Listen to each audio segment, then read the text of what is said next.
This is INMF.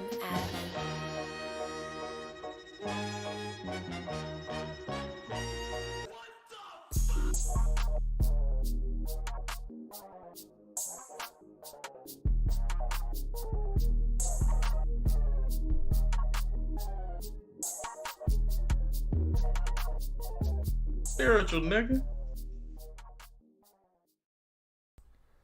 I think well I think we're on. Yeah, I think we're on. Quarter brick, whole brick, half brick. Hey. Don't you start.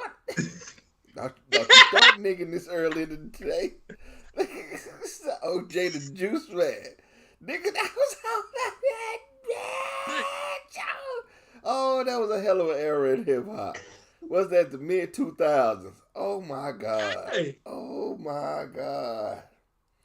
Oh, let's do it. Hey, oh, let's do it. Hey. Oh my It's god. a party. It's a party. It's a party. Hey. Oh my god. Trick Daddy was at the top of his game. Yes, Ludacris was the Dr. Seuss of hip hop. yes, Dre, indeed. Dr. Lay it Dre out coming for up him off now. a triumphant return, boy. Yes, indeed. I got these hoes swallowing cum, brushing they teeth. Every now and again, they put their It seems mouth to be a on G like me. me can't even call it. A 23-year-old. Old alcoholic. Yeah. Hold up. Wait. All I really know is your hoe wants to be with me. Nigga, I feel good, man. It's feel good Fridays, man. Yeah. I guess I'm the good captain, tank top and all, you know what I'm saying? Showing off the shoulders for the That hoes. made me You know ram what I'm knuckle saying? steel skin. I'm talking about. Yes, indeed. Rugged still Mm-hmm. skin. Yeah. The great Art Rimmel Stein. Oh my god. Founder of Goosebumps, huh? Yeah. I'll Yes, take it. indeed. Yes, indeed. The great Remington Steele. Yeah. You got to know the note. You got Yeah. to know the note. Yeah. Yeah. The great. Yeah. Mm. Talking that talk, walking that walk, and all that You remember Jake and the shit. Fat Man? Yes. Jake and the Fat Man, that was Dom DeLuise, right? I don't know if it was Don, though. It was a fat dude. I don't know if it was Don. But you did just remind me of Cannonball Run. Nigga, you know you spoke, that Cannonball Run must be on your mind, because you damn sure spoke on the great Burt Reynolds last week, too. It's on my heart. It's still on my Yeah. heart. I love Cannonball Run changed my life. That's when I fell in love with my dream car, the Lamborghini. But The I Lambo. think that was a. I want to say you pronounce it Countach, but anyway, I mean that car was just that Italian design. It was so sleek. It moved. That car to me looked fast. Like you could see something that looks dangerous. You could see something that looks good. You could see something that looks fast. That car looked fast. I ain't man, that. I say I ain't, but I mean, as I think about it, there's been a lot of time. You ever seen The Wraith with Charlie Sheen? Yeah, man, the race was that shit. Remember For that real. prototype Plymouth they had in there? That was a dope car. One of my favorite cars of all time was a Time Machine. It's a DeLorean, Back to the Future. Amazing vehicle. A lot of it was the modification they did to it, but the DeLorean itself was a push forward. Now, it was designed by a cokehead, but I mean, that's probably where the brilliance stemmed from. I thought Kit from Knight Rider was like the epitome of fly cars, man. It was up there. It was up there. Like that Firebird was like, yeah. Yeah.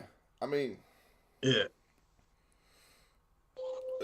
the fight. And the 18 van had me wanting to ride around in a van too. I always liked the 18 van, but I never wanted a van for the 18. Like I could see it there. I mean, it's the same way with the Ghostbuster car with the Ecto 1. Like, I never wanted an Ecto 1. Like, if a nigga was like, you can have this Batmobile or the Ecto 1, I'm going to choose the Batmobile. And all day. Keep in mind that I left it blank as to which Batmobile I'm talking about, which iteration. You know what I'm saying? It's just the Batmobile going to trump that Ecto 1. But for you to say Ghostbusters in the same breath as Batmobile, it had to be that. Yeah, it had to be that Michael Keaton Batmobile. It had to be. It had to. Because the other Batmobiles wasn't dope until they came out with a tumbler with Christian Bale Batman. I concur. So it literally, and you damn sure wasn't talking about the 60s Batmobile. So it like, if you know, right? Like I can read certain shit. I'm an empath, man. But before then, they were struggling. Now, back in '89, they had that bitch and the shield came on. That motherfucker dropped that motherfucking cannonball grenade in the front. Boom, boom, boom, boom. Okay, here's the thing. I wanna explain something very succinctly to you, right? From Michael Keaton's Batman, all the way, the one element Christian Bale's Batman did not have was what? He didn't have a theme song. Oh, Batman was like James Bond prior to that with the theme. Remember, the Michael Keaton Batman had the Prince Batman. No. Woo! Not you play. Like, come on, man. Val Kilmer had Kiss from a Rose. So listen. All right, so that was different. So he had the Batman reiteration that Prince did. Now I like when he did like the Joker. The Joker had a stronger theme song in that '89 than the Batman things. I didn't like Prince's his rendition of the Batman theme song, but I love that Party Man. That Party Man I bump to this day, like right now. Oh, when he came through, they were dancing and shit. Nigga, I want you to know that scene was actually recreated in King of New York. Oh yeah. It was a recreation of King of New York. I think King of New York came out in '92 or '93. I've seen both. I didn't realize it. I mean, but that with respect to Romero or whatever cousin's name is, Joker. The Joker I fell in love with was Jack Nicholson's Joker. Jack Nicholson's Joker was a maniacal ladies' man.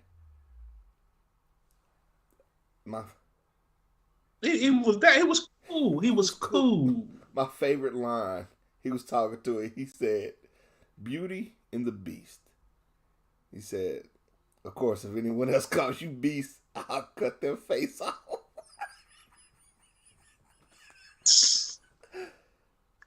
I think the most memorable you ever danced with the devil in the pale moonlight. That's Or you wouldn't hit a guy with glasses, would you?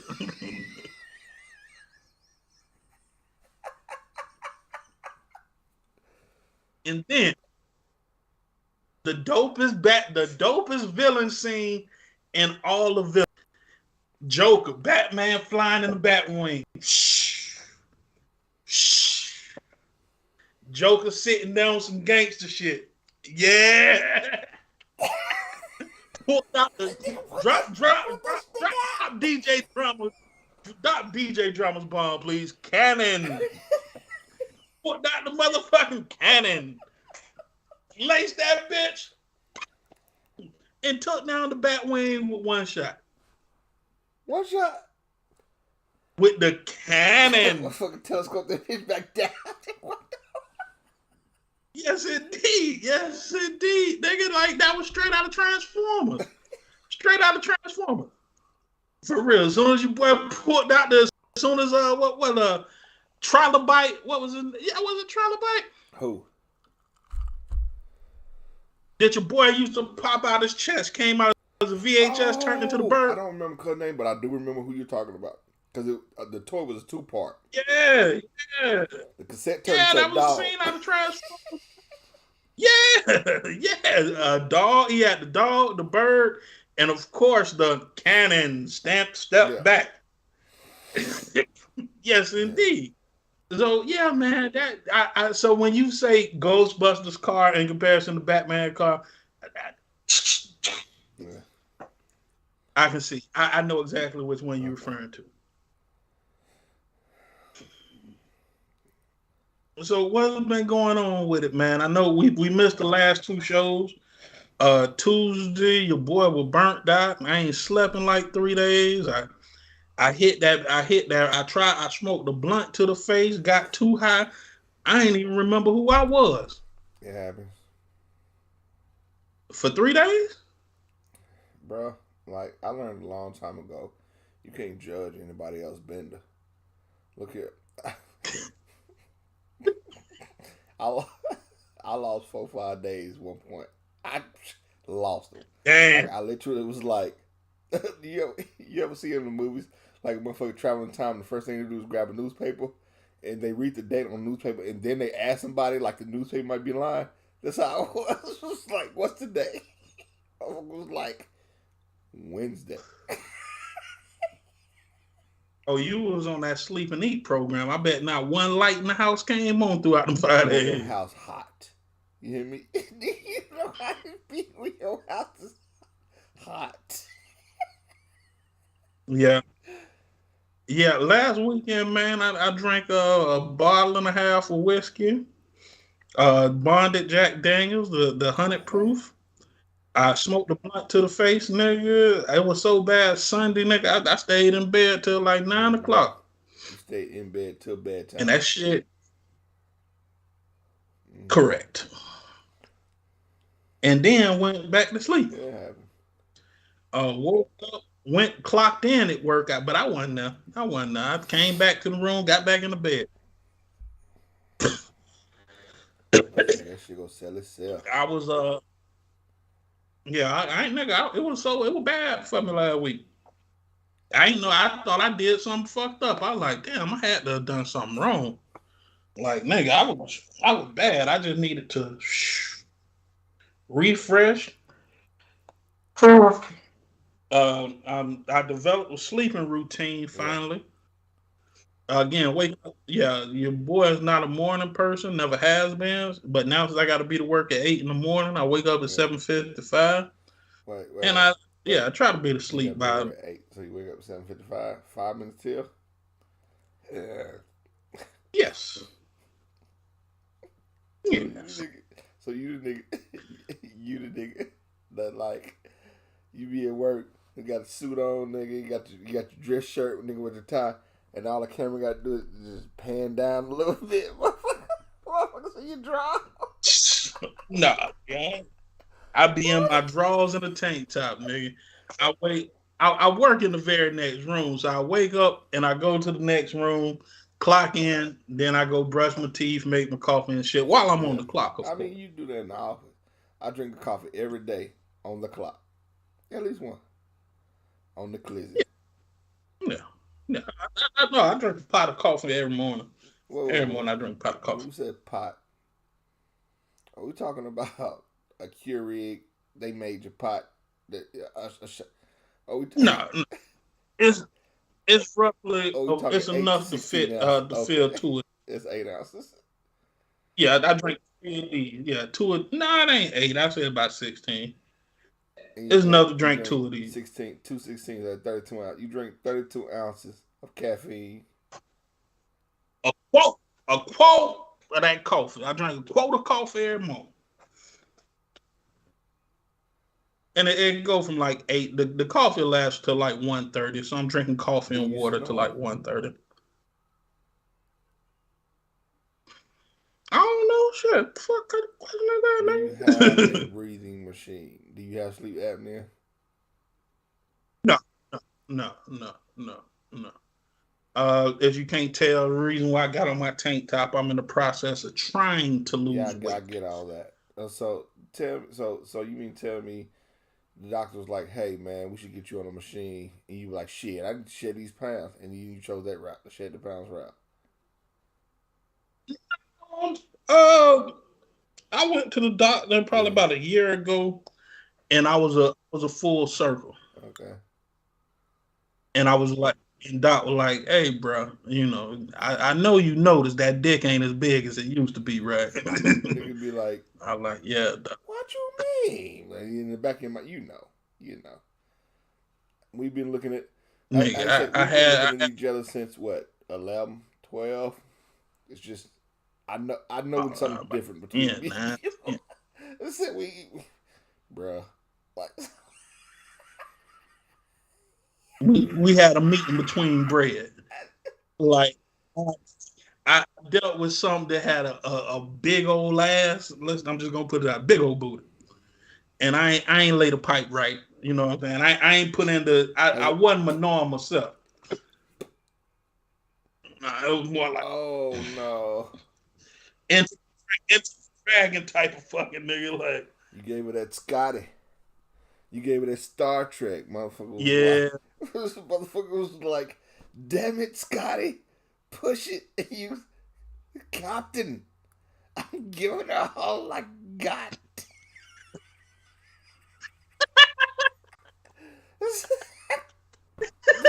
Capt'n. Yeah. that's exactly what would happen, Jack. You know what I'm saying? You nasty with it too. And you know what I'm saying? Like, motherfucker pull out cell phone on your ass. I don't know. Look, man, listen. What's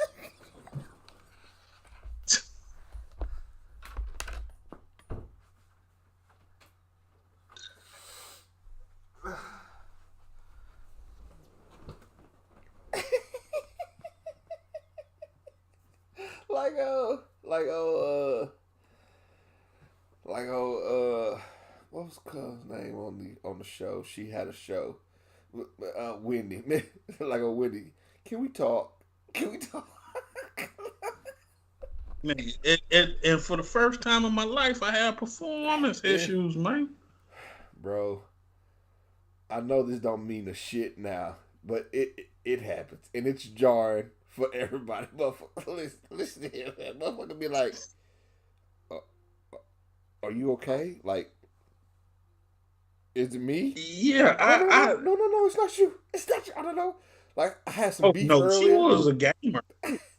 She was a gamer. She just you gotta put your mouth on it, baby. I ain't got the energy like I used to. Hey, you better. And I mean, she was cool with the issues. I was like, yeah, you know, shit. It came back. Maybe I wasn't attracted to her like I thought I was, but it was a combination of things. I just exactly wasn't comfortable with it. Listen, one time I ran across the same roadblock, and it causes a moment of clarity, a period of reflection. And I realized that at one point, my libido was doing a lot of heavy lifting for my mind.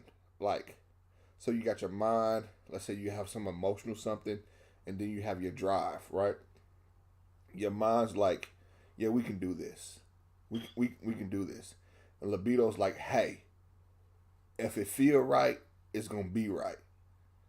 You know what I'm saying? And your drive's like, hey, bro, sun up, guns up. I'm ready whenever.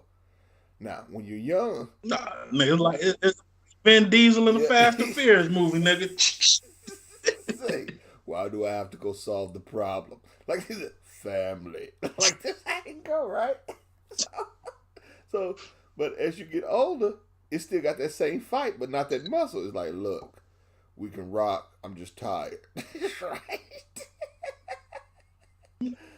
I found myself, like, it used to be, you could still engage in intercourse with a woman that you wasn't attracted to necessarily. Like, you know what? I don't know her teeth crooked, but I drove like an hour and a half.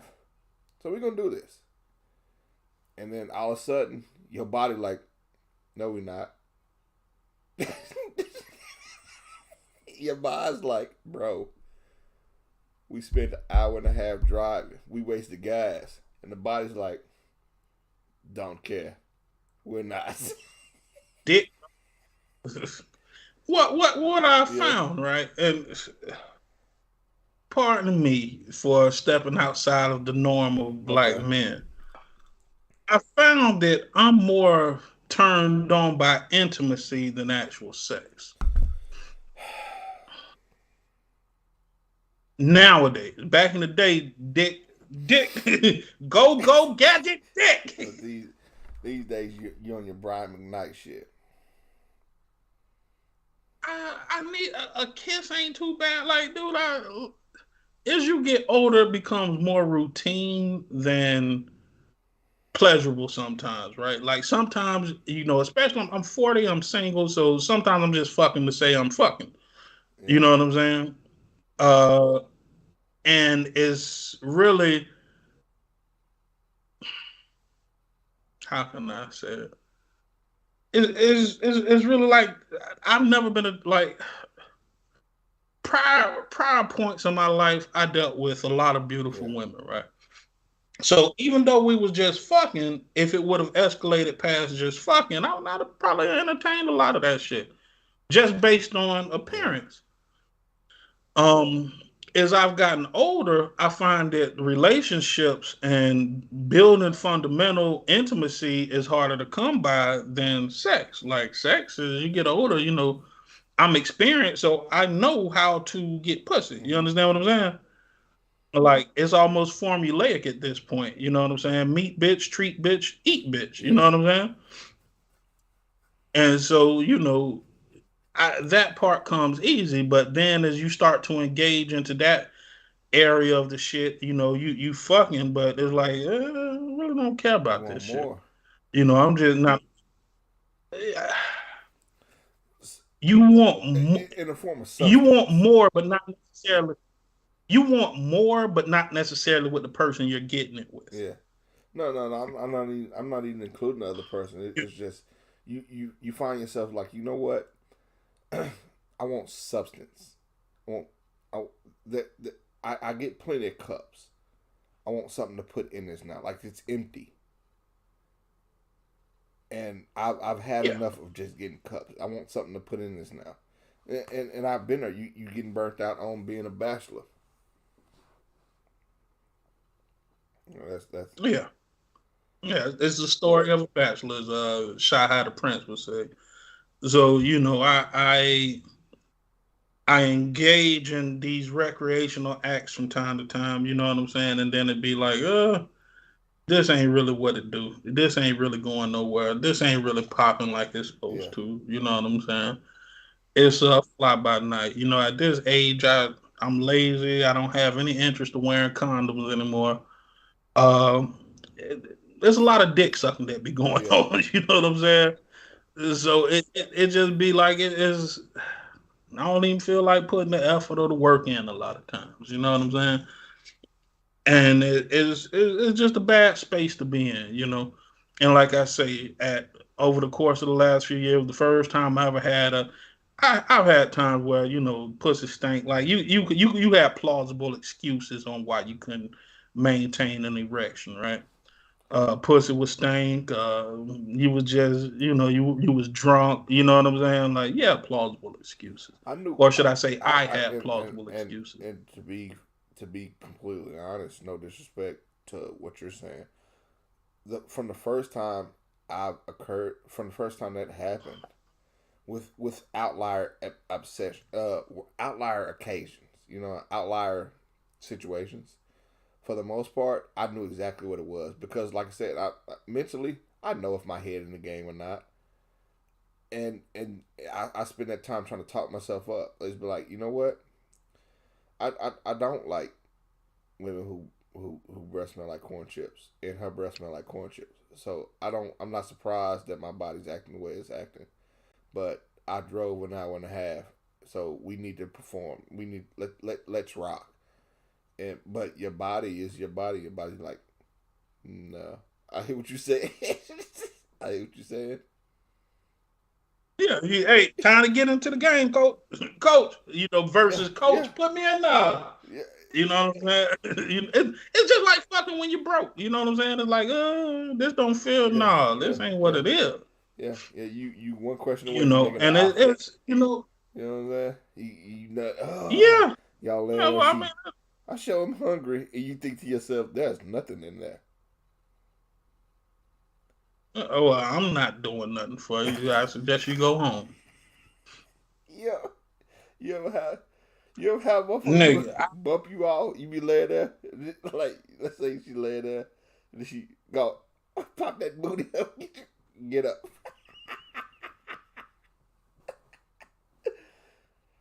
nigga, I'm gonna tell you some fucked up shit, right? I had a bitch drive 4 hours to come get me, right? She came out here and she said she was on her period, right? Dick don't care. Something got to get wet tonight. So the bitch came over and we listened to Meg the Stallion, big old freak. Cause she was like, put on some music. I Yeah, that's don't the want to first. I just hear got you. you breathe. Not nothing smooth, not nothing classical. It's big old freak. Oh no, you know my explanation. See, I'm conditioned. I Okay, went to the okay, Jodeci. You know what I'm saying? Oh man, talk to me. yeah, I really wanna meet you. I don't know about yeah, this. That's a yeah. little She too and slow. her Can you ride the put shit on out. something fast? Nigga, big old freak played about 30 times, and she was a gamer. So about 90 minutes worth of just pure as Maxwell said was hangout suite, you know what I'm saying? And I was drinking, I mixed Yeah, tequila with that brown, and you know what I'm saying? I want the yeah, snake one spitting yeah, venom, you know what I'm saying? But it was pleasurable. Like, I mean, I was standing up with it, Captain yeah, Morgan on the mouth, you know what I'm saying? yeah. All that good shit. And you know, she was like, "Oh, I'm tired. I'm drunk." All right. So she wanted to lay down and shit. I went, cooked something. What you about to do? What does that mean? I think Mm-mm. you should go. Kicked out. It was like 3 in the morning and shit. She's like, I gotta drive 4 hours. Nigga, so you kick That's somebody out fucked at up. 3 in the morning? You wouldn't even let her catch a nap? I didn't. Well, she slept for about 30 minutes, 30, 40 minutes. Nah, Enough for me man, to that ain't cook no and eat. sleep, man. You need at least 4 hours. I You know. did that just cause. See, you know when evil's in your heart. You know you knew like look at her over there sleeping so peacefully. Hey, hey, get Well, keep in mind, I was drunk, so I thought if I go in my room and go to sleep, one or two things is going to happen. One, she's going to come in there and assume that it's okay to sleep in my bed, and I don't even wear clothes when I get into bed. So who knows what this nasty, funky bitch gonna get in my bed wearing? And she's on her period. well. No, So out of so there. you established those rules, but I mean, sheesh. Be like, Yeah, it was my first. Well, no, it was like my third time doing something like that, but it was pretty hardcore. It was pretty fucking hardcore, Jack. And I felt shame about the shit. You know what I'm saying? So, but long end of the short of it though is I really wasn't attracted to it. Was the head great? yeah. The head was fantastic. The Mm-hmm. bitch was a scholar. You know what I'm saying? She was summa cum laude. You know what I'm saying? With the mouth. You know, and like you ever had head so good you had to kiss the bitch? Like literally from my dick That's to cool. Look at you. Look, guy about you. Look at you. Look at you. Look, look at you. what is it like, man? Showtime. It is you. It's you. Yeah. And so the Captain did that. You know what I'm saying? But the fucked up thing about it, she's mad to this Of day course. about Well, that I mean, shit. I'm you like, kicked get her out at over it. 3 o'clock Just in the come do morning. it again. If I as your friend and as your your PR manager. That's horrible. I didn't kick her out. I asked her to leave. I didn't stop at the stop sign. I decelerated. It's the same shit. You remember? You remember on Beverly Hills? You remember on Beverly Hills Cop? Shame. Beverly Hills Cop, Shame. when they threw it out the front glass. And then they got arrested for trespassing. It's like they threw it out the front glass window. Yo, it's not this. No, that's assault. I'm gonna pop your ass.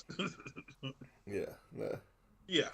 But yeah, man. So ultimately, the theory is real, right? I wish I can go back in time and have a conversation with my younger self. What would you say? Endure the bullshit, man. Lock in and put up with the bullshit. Tell your younger self not to put nobody out in the middle of the night.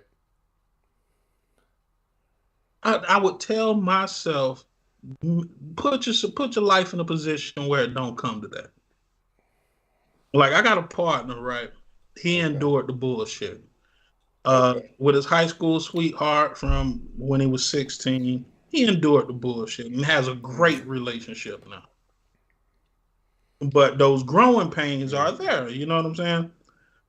But he endured the bullshit. And like the comparison is, he got 6 kids, you know what I'm saying? All that shit though. And I don't have any. So it's like not to compare plights or plots or anything like that, but you would be inhuman not to recognize the differences between our lifestyle, right? Like we can't hang out like we used to hang out growing up. You know what I'm saying? Because of who I am. So it's a very different situation, I guess you can say, because I think about me not putting up with the bullshit, but what did that get me? Or where does that get me? You know what I'm saying? Versus somebody who endured, and no matter how I cut it or slice it, you're going to deal with the bullshit coming. In some form. If you cut all of it off, you still deal with a level of regret. Where it's like, I shouldn't have to be that hard. But if you accept all of it, you deal with that level of regret where it's like, I done gave way too much and I didn't take any. Like I let everybody else have while I'm left with nothing. So now I'm drained. Now I'm sitting here. That's when you left at home watching the kids while she go out and kick it. But on the other end, that's how you create Marvel villains. Because no one deserves to get put out.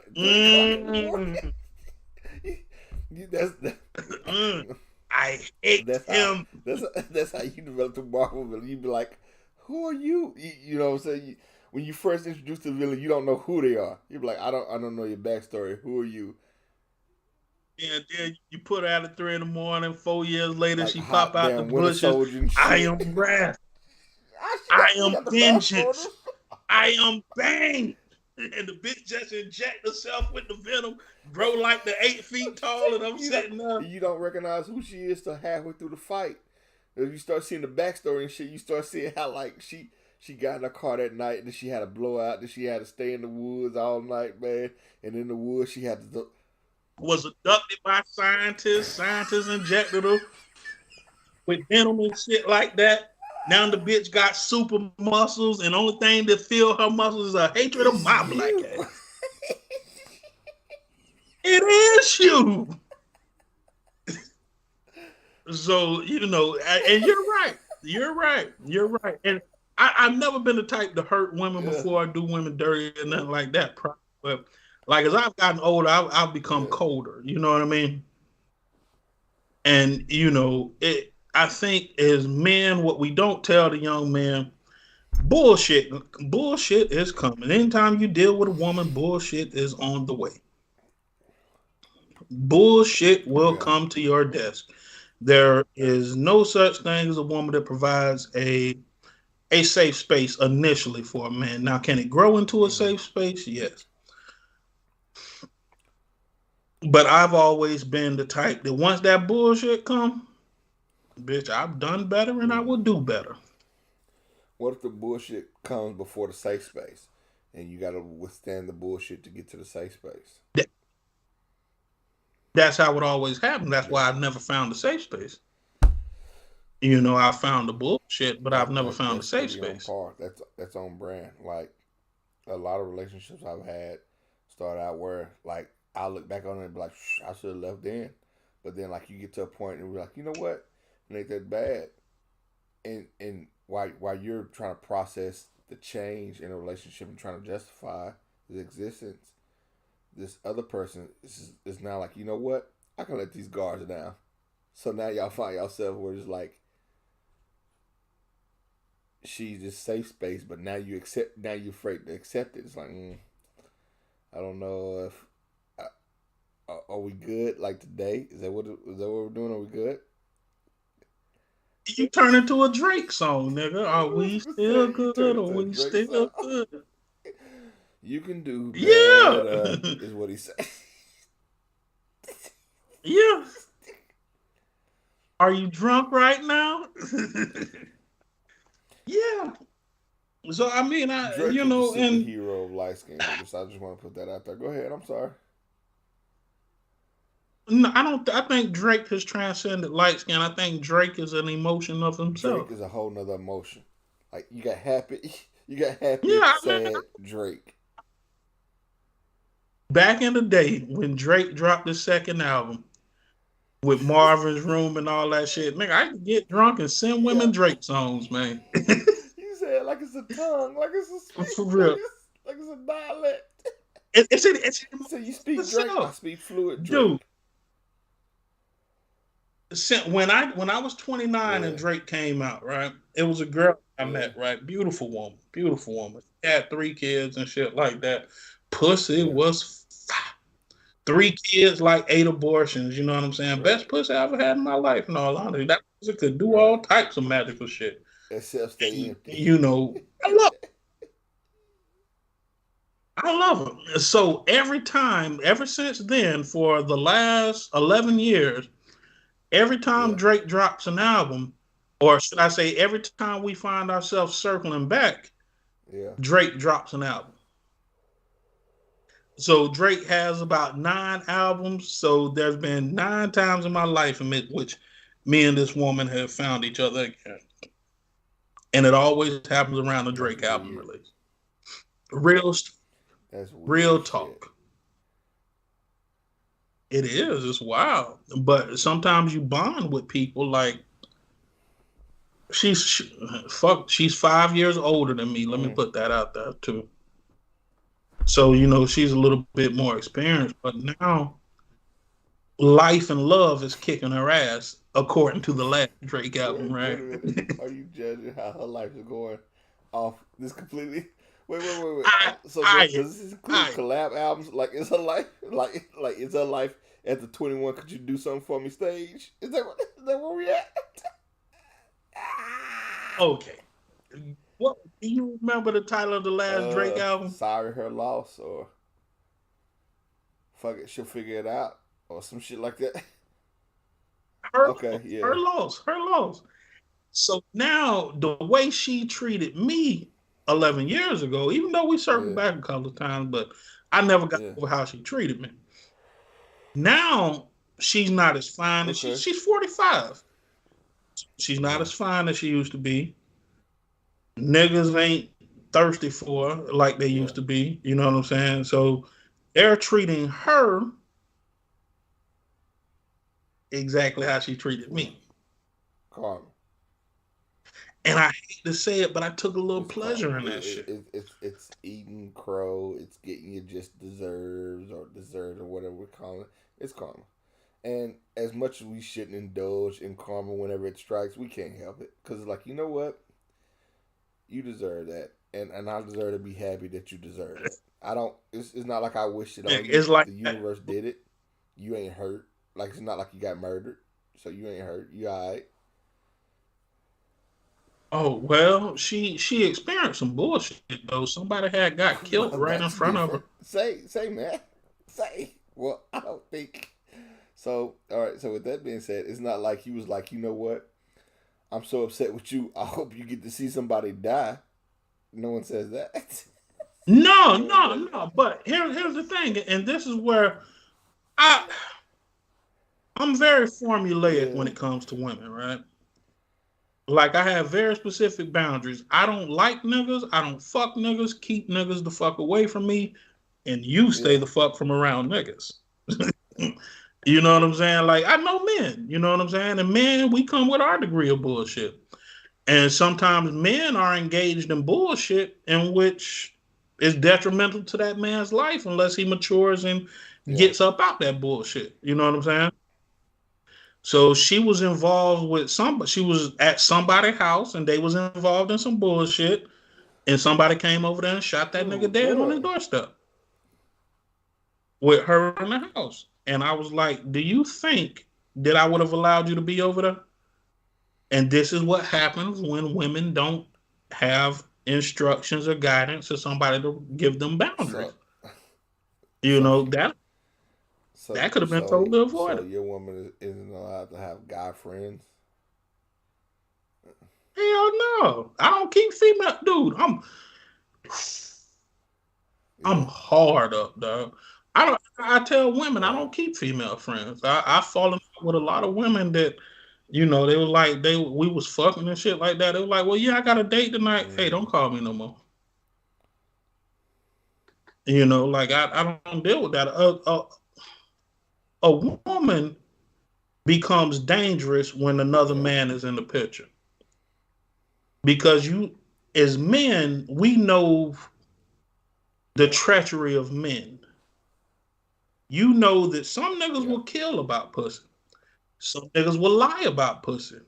Some niggas will cheat about pussy. Some niggas will steal about pussy. Like if you don't know that man, you don't Yeah. know what he's capable of. You know what you're capable of Yeah. is pushed to a degree and Yeah. what you're willing to do. So other men are dangerous. Huh.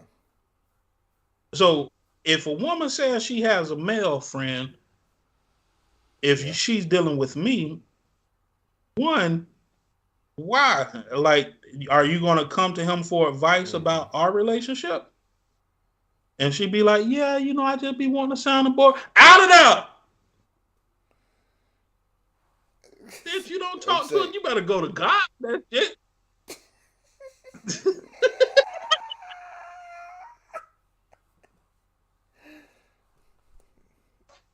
Out. I ain't That's doing what this you shit with said, you, nigga. You nigga. said she out, nigga. That's what it was. Yeah. Strike three. I just said you look over the crowd.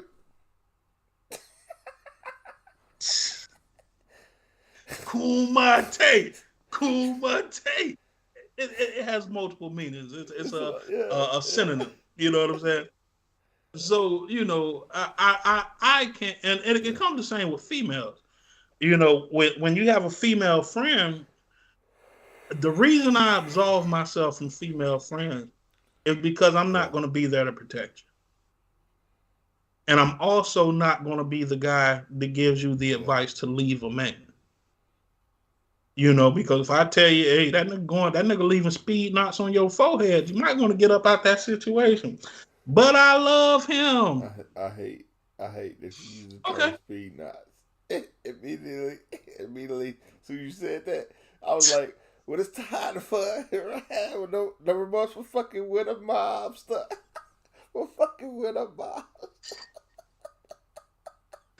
Correct.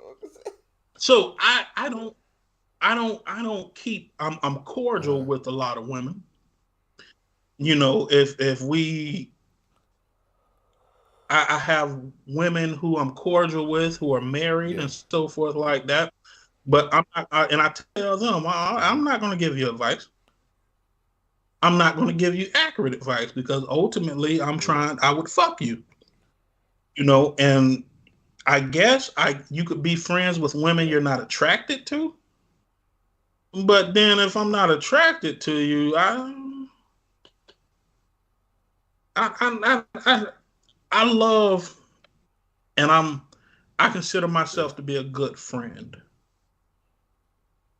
Meaning that whatever you need, if it's within the realm of my possibilities, I will bend time and space to do for you, to meet you halfway.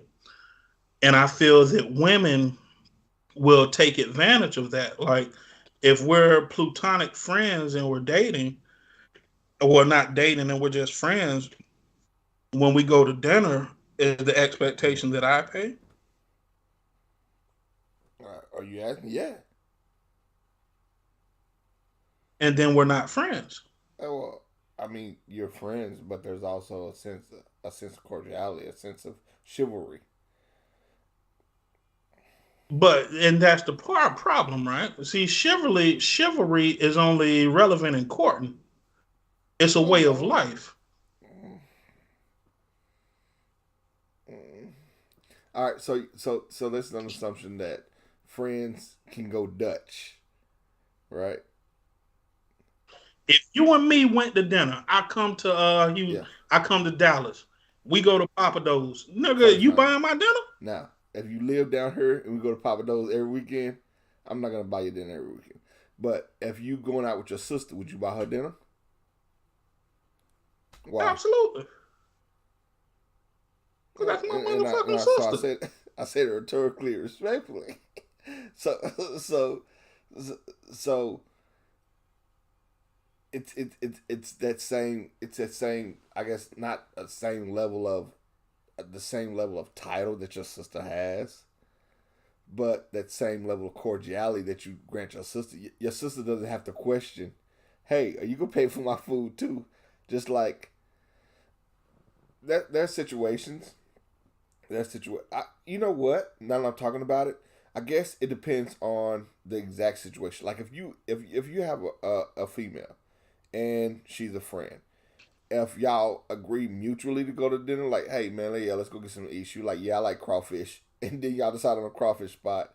That's kind of like a mutual thing. But if you invite her, you kind of it's almost like, yes, you invite this person, so you're expected to kind of pay. In your situation that where you laid out, I pay for your food, but it's because you're a guest. You're a guest in this metaphorical city that we're part of. It's me being a good host because I would expect for you to reciprocate the same thing. Now, if you didn't, it's not going to It's not going to damage our actual relationship. But it may change. Be like, okay, so I Okay. know next time I'm not buying that nigga food, and we'll keep it going. Okay. Here's the thing. And this is something in which I Okay. pride myself on, right? As men, I've paid for dinners for friends. I've Yeah. paid for outings for friends, right? I get that. If you were to pay for dinner, after What? dinner, you know what I would say? I got your drinks, man. Try to, Drinks and on I me. understand that, and I would, even if, see, at that point, like, even if the dollar amounts didn't add up, right? We both understand Yeah. what's going on here. We understand that you're reciprocating the gratitude that I extended to you by paying for your food. You're like, you know what? I'm gonna make sure you get drunk, and that's fair. No matter if Well, because what that does is that removes the give and take portion of a relationship. Now is if we in a friendship relationship as friends, and we it's give. Okay, you gonna bring the hamburgers? Okay, well yeah, I'll bring the hot dogs in the bun. You bring the liquor, I'll yeah, get the cups, the ice, and the chase. It's never the yeah, dollar amount amongst men. It's the okay, act. It's yeah, the action. See, if I take a woman, and I've tried the woman friend, I've tried it a couple of times, and it always ended up the same way because I'm that type of person. The woman becomes to where, well, damn, this is dope. Let me give you this pussy. yeah. And that's not an equivalency for a burger. Like, Dude, 4th of July on my 30th, on my 30th, a month after my 30th yeah, birthday, I had a woman friend, right? Me and her were friends for about a year. We go hang out. I pay for everything and all that. She decides to bring her homegirl on a movie date. when me and her went to the movies, I paid for a homegirl too. She saw her homegirl was like, I'm going to Like, you get know him what, this sir? pussy. You know what you want yourself, sir? Motherfucker be like, you want some of this popcorn, or she just get to eat nachos. She be like, oh, you comfortable, huh? Oh, you mad comfortable, huh? Yeah. Yeah. She was like, oh, it's like that. Like, it's like that. This what it's like? Shit. Glory. What you say? And Motherfucking so libido start gigging and shit about, let's ride, let's get right. Like it's all baby. It's tonight. all. Yeah, and like I guess she was seeing, and like you can, and I could see her looking out the corner of her eye, like this bitch is about to give this nigga some pussy. So she drove that night, and I always back in the gap we would go to the movies and shit, and I'd Yeah. always bring a bottle of liquor to the movies. I tell her put it in the purse, and we gonna get fucked up in this theater. And like her homegirl was laughing at my jokes, putting her hand on the shoulder. If you a funny nigga, you know the signs when, yeah, I got you, bitch. I got you. If you a nigga who got Right. who possesses it, right? You stupid. Yeah, so she saw her homegirl, like she was on the left of me, her homegirl was on the right of me. And like every time a homegirl would do something, she'll be like,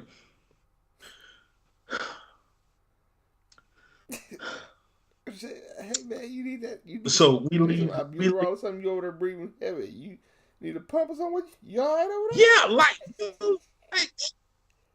and like prior to that, it was never nothing. In my mind, I was like, okay, we friends. Let's just go kick it, have a good time. Go to the club. Yeah. We don't dance with each other. I buy the drinks. She Yeah. drive. We hang out. You know what I'm saying? We go to the beach. We do all this shit. Her like we literally Everything was we cool till kick it as she was friends. her homegirl. Her homegirl. The one she volunteered her. Homegirl came in, one shot, shouted, nigga. She was like, I want to give this He was like, pussy. hey, at that point, every nigga got that Negro spiritual voice that comes out.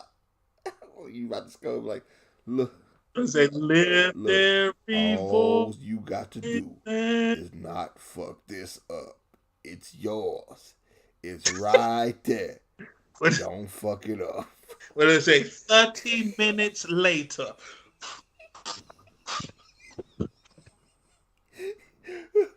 You just said that motherfucking trivia.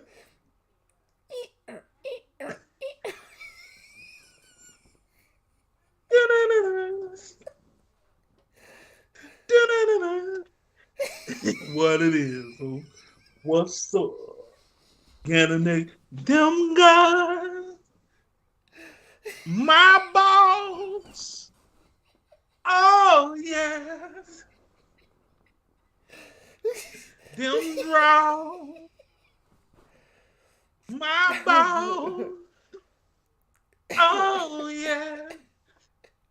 And yeah, you know, and she would like like, you know, as a man, you know, we're raised to be aware of everything, right?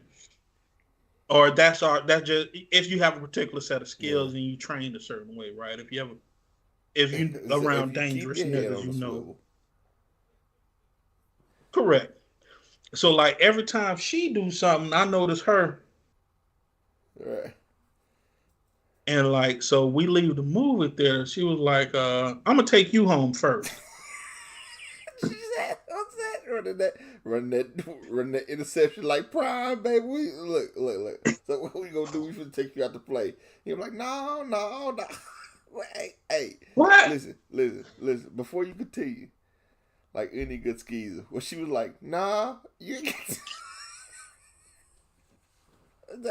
or did she hit it with the, I ain't ready to go home. Got her. Yeah. She was like, yeah, that's exactly how it went. And when she said, I'm taking you home first, she pulled up with her homegirl to get me. And when she said, I'm taking you home first, I'm like, bitch, I'm trying to get this pussy. You cock blocking. And I'm trying to give her the look like what's going on here? What are we doing? yeah. How you say sidebar? Can we what's that shit in court where the two lawyers go back to the judge's quarters and be like, hey, he out here tripping. Correct. Now, had I been cognizant and looked at her as less than a friend, I would have thought threesome action, right? Possible. That would have been my mindset to get them both to the house and we drank and, hey man, go and pull that pussy out real quick. Let me put it, you know what I'm saying? Let me see that pussy. Get in the old shit with you, motherfucker. Be like, hey, so y'all ain't never, won't you kiss on the neck a little bit? Nah, it would be like, hey man, I ain't never. Why don't you suck my dick? I want your homegirl to watch you suck my dick. Man, you so stupid. Go do that shit, man.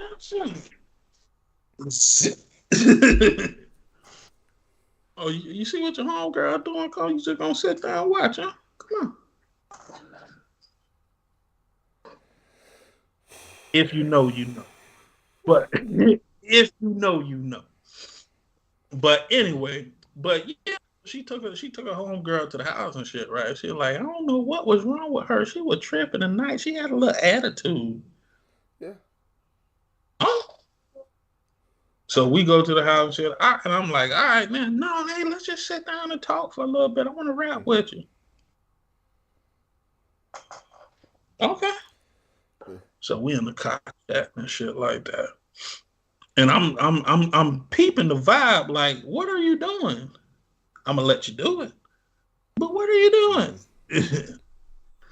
You know, so then oddly enough, the 4th of July, of course, nigga come up to the car with a gun and shit like that. Hey, who in that car? Nigga, it's me. Get your ass the fuck from around here. And she freaking the fuck out. Hey, man, let's go upstairs. Go calm down a little bit. We get upstairs, get to the room. So I guess we in my bed, huh? Liquor say, I want to get some head. And I was like, me too. Man, fuck it. You got to go get them. Mm-hmm. And she went bobbing for apples, man, and got that boy and put that boy to work. You know what I'm saying? Treated that boy real nice. You know what I'm saying? Yeah. And I was fucking, like Drake said, we fucking friends. And now, you know, when shit starts to get weird, you know.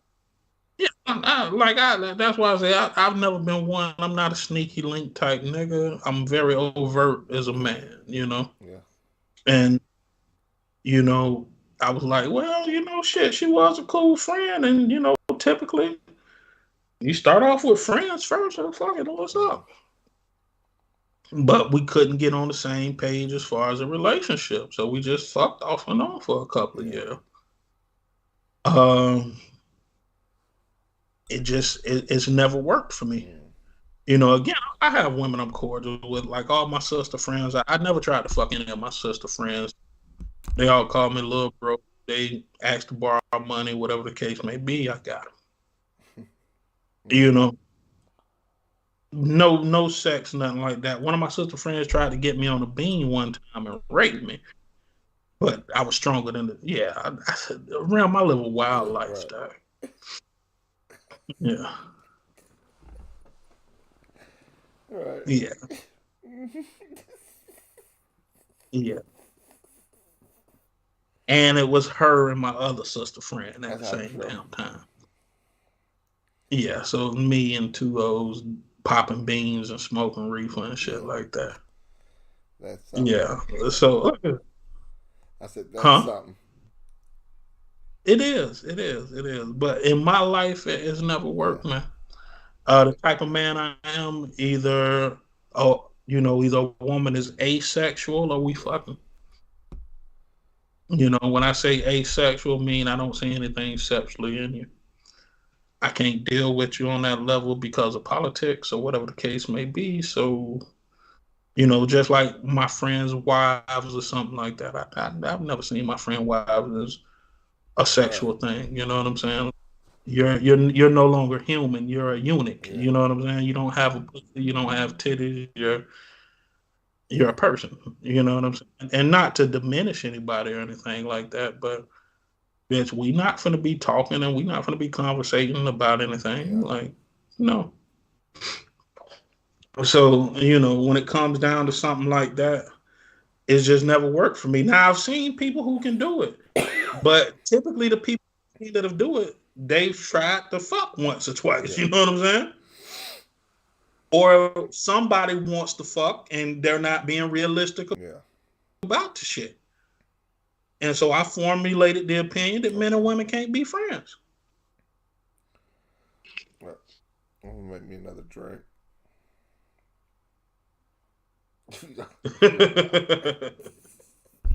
I, I see.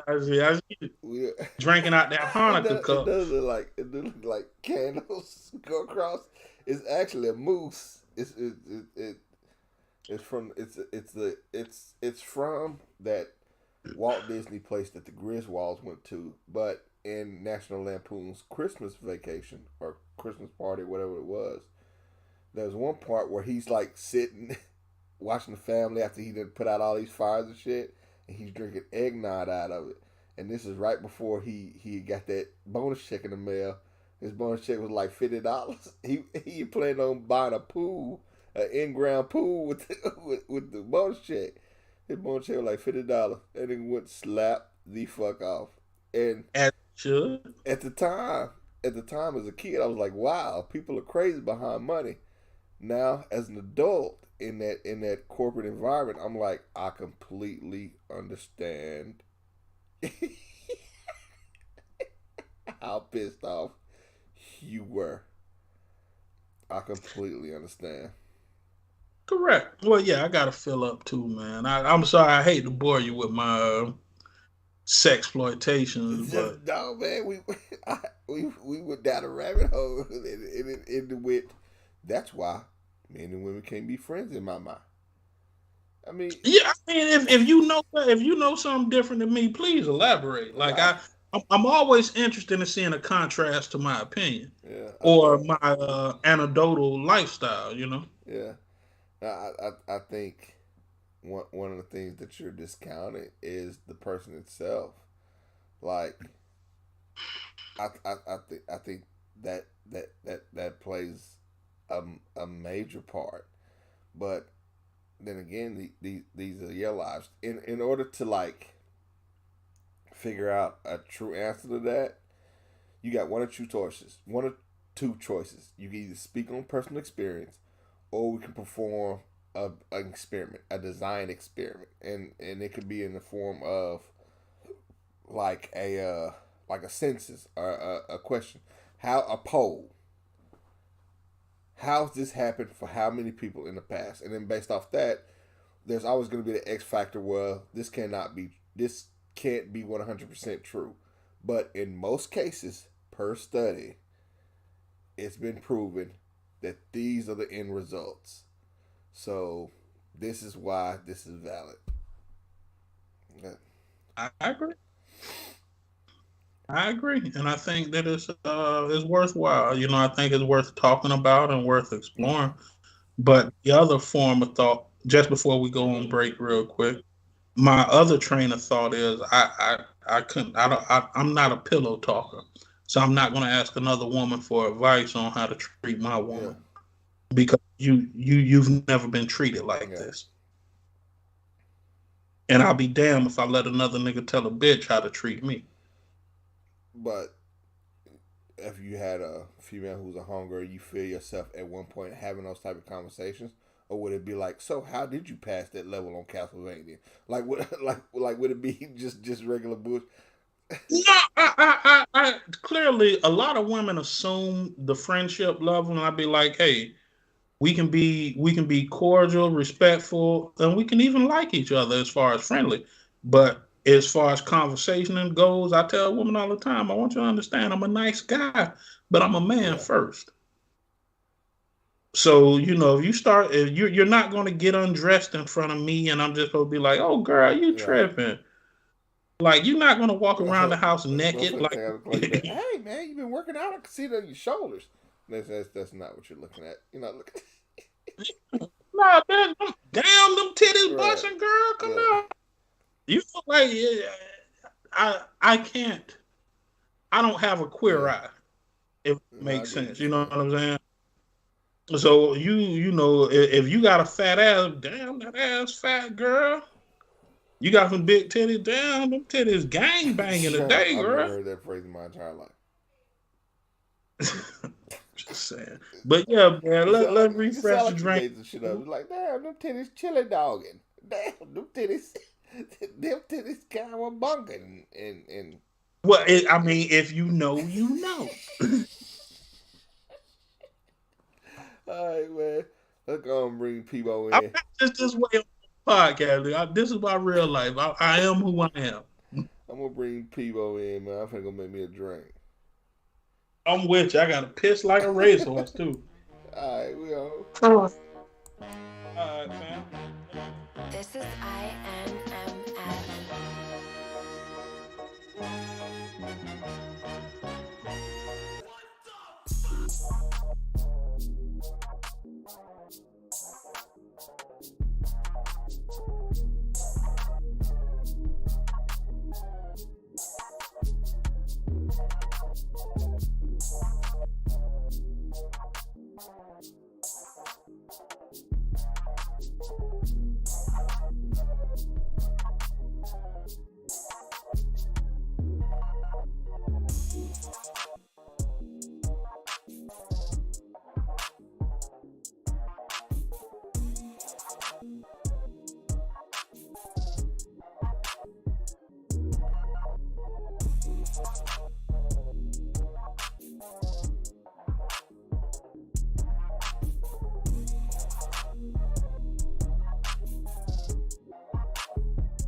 I loved you. What happens? I decide, not you. Now, you don't love me anymore. Well, that breaks my heart. But it's still fucking bad because you don't gotta love me. But you will respect me.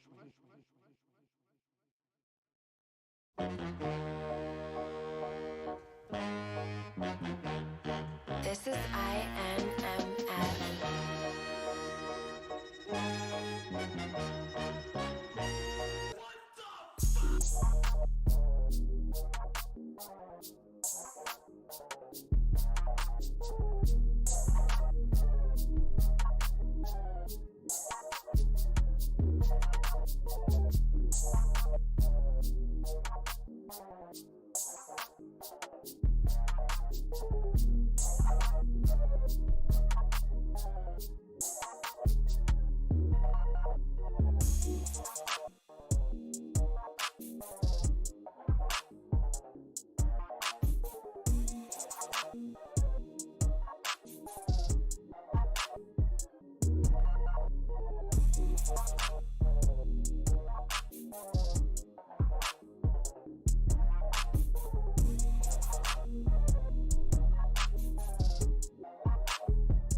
I loved you.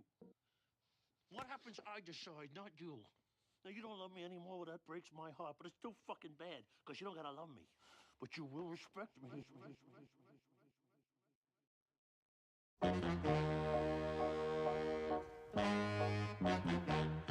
This is INMF.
decide, not you.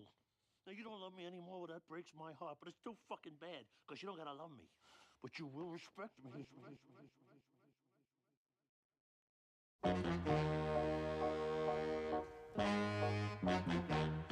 This is INMF.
I loved you. What happens, I decide, not you. Now, you don't love me anymore, well, that breaks my heart, but it's still fucking bad, because you don't gotta love me. But you will respect me. We back off in now. Yo, that good old Peebo drill, boy. I tell you, boy, ain't nothing like that salty ball. wait, Nothing. what? That salty I don't know ball. what that is. When he say, put your mouth on it. Just left the gym, baby. Been at work all day, baby. Put Wait, your just left the gym. Yeah. That salty He gave it a ball. stank plank. You know what I'm talking about? Like that. That stinking stank plank. plank. You know what I'm talking about? Yes, indeed. Yes, indeed, boy. God damn, bro. God damn. I had something in mind I'm about to transition to, but shit. See, I got the auto grinder now, man. Ain't even got to break down the dope no more. Remember the magic bullet, like where you like put your vegetables in here, and then like it'll chop up your veggies for you. That nigga was like, I got it. I bought a magic blade. I bought a magic bullet to make shakes, Rim. Fuck you. Fuck you, nigga. Stay out my cupboard, nigga. I got it.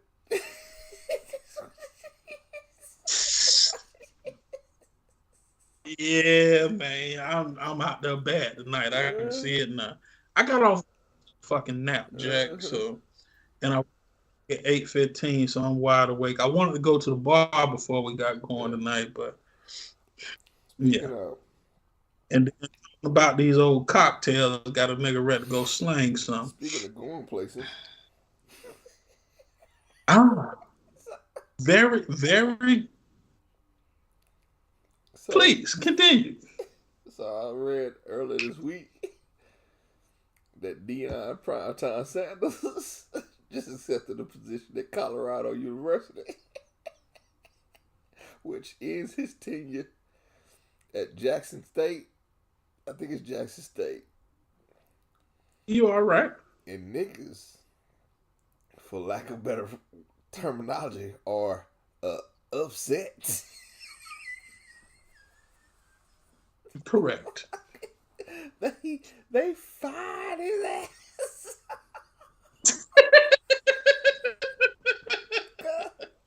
Nigga, you ain't shit, dog. I just want to be clear on that. Boy, he he had to get on the defensive. You know, I'm talking about, hold on now, bro. Look here. I ain't seen Deion backpedal that much since he's with the 49ers. You hear me? Yeah. But he still left. It's not like he rescinded that deal. No, he still left. He still get that bread. All that. He regular leave. He all that. So the question, whether you own pro Deion or anti Deion decision, has been how much do you give to your people? How much, you know what I'm saying? Like, is there an enough? And if there is an enough,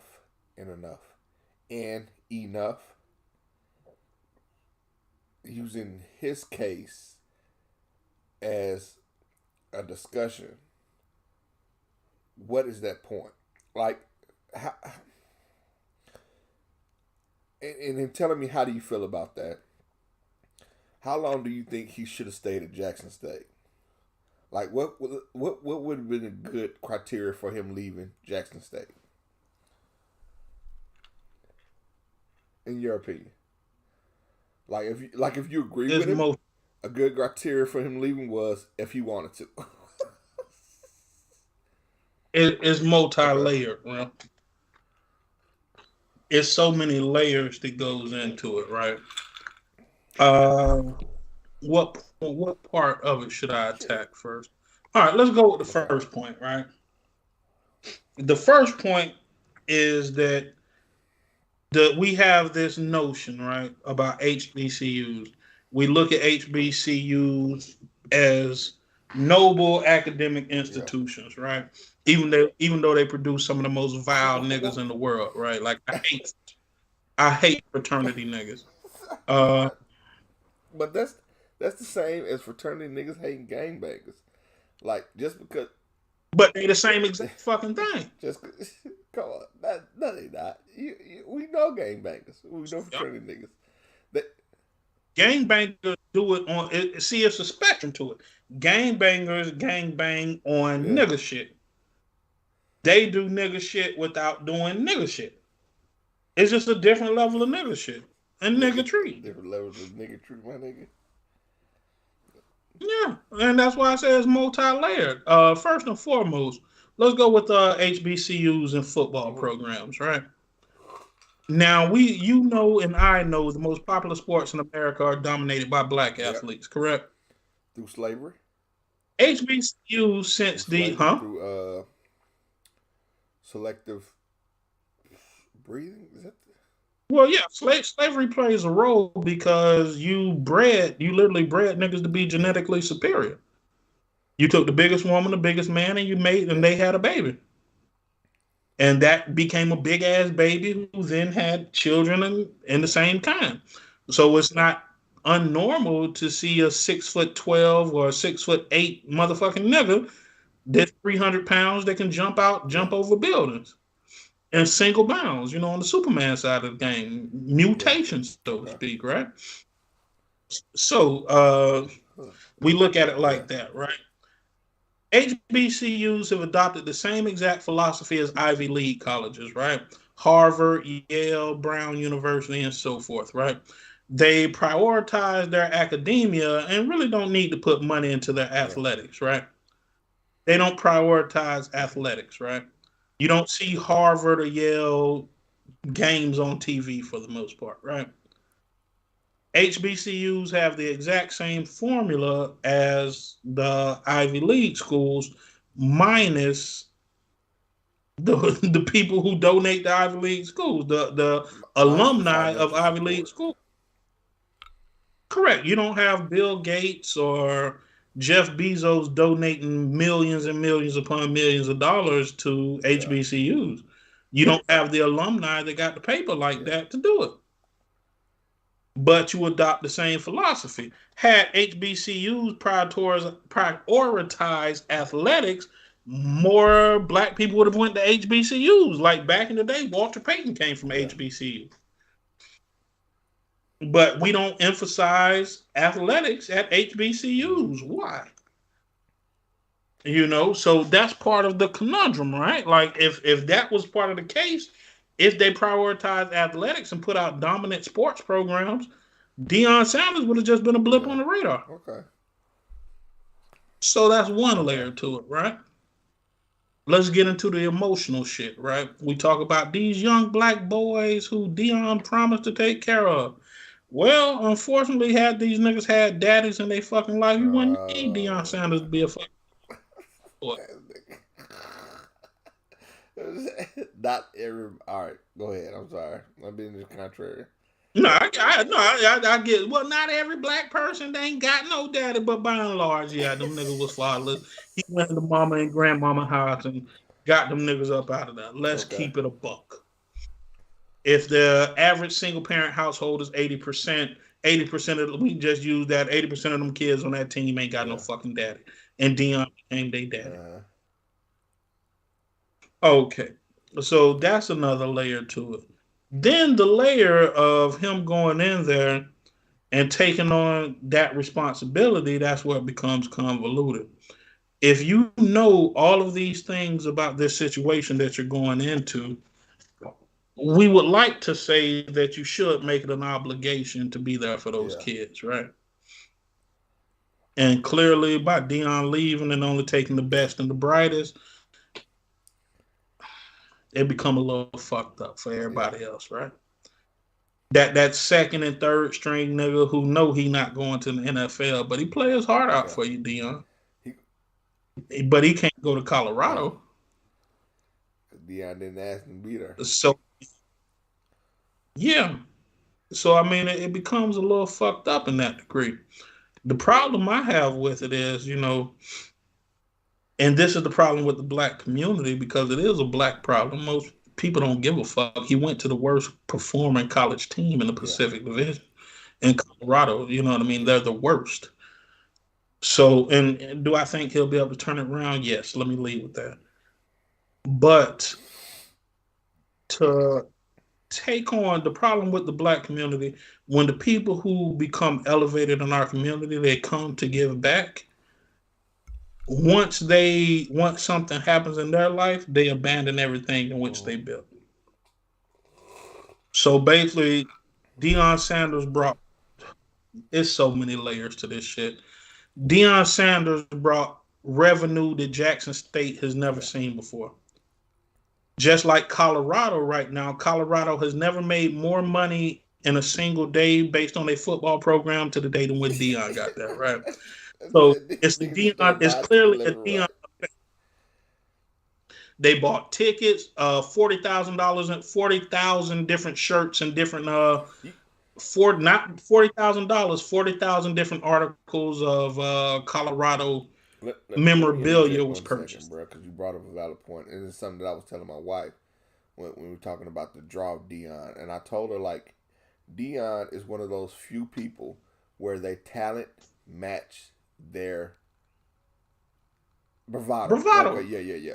He learned a long time ago how to market himself, how to turn himself into a brand, but his brand is backed up by his actual talent. Like he is scary talented. Yeah, you only as good as what you put out on the field. So, and he put it out. He put it on that field because we started like back in his career when he was playing.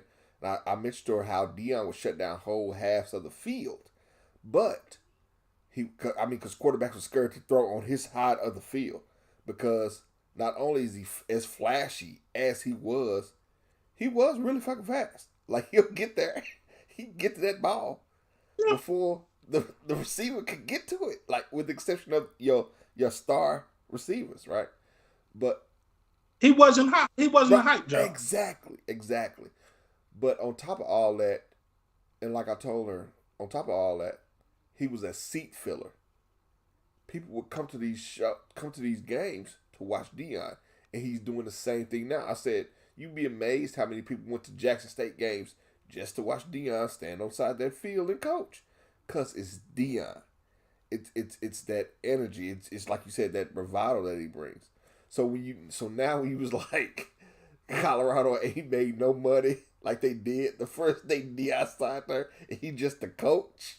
They shit because Deion is doing what Deion has always done: make money. That's what he has done. Yeah, he sell himself. He sell himself better than a Fortune 500 companies do. It is magic. It is magic to see a product sell itself, and it's a good product. It's not gimmicky. No, this month. It ain't no hype to it. He lost 5 games, lost 1 game in the last 2 years. He took a team that was nothing. I was like, Jackson was nothing. And turned them into not only contenders, he made them dominant.